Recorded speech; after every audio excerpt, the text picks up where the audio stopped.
Bharatiya Janata party, తెలుగుదేశంల మధ్య చర్చలు జరిగిపోయినాయి ఢిల్లీ స్థాయిలో.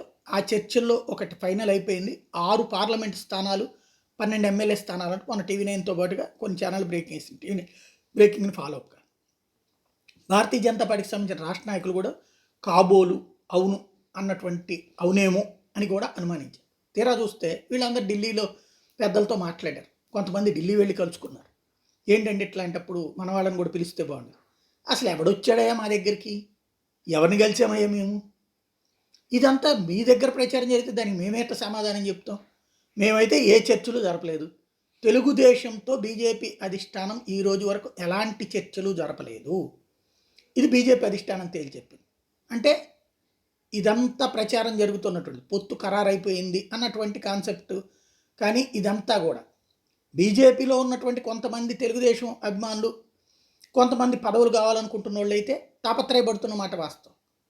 వాళ్ళ దాన్ని బేస్ చేసుకుని, లేదా వాళ్ళు ఎవరన్నా లీకులు ఇస్తే వీళ్ళు రాశారు, లేకపోతే వీళ్ళే ఊహాజనితంగా రాశారా, బీజేపీని ఇండివిజువల్గా ఎదగనీయకుండా రాశారా అన్నటువంటిది చూడాల్సి ఉంది.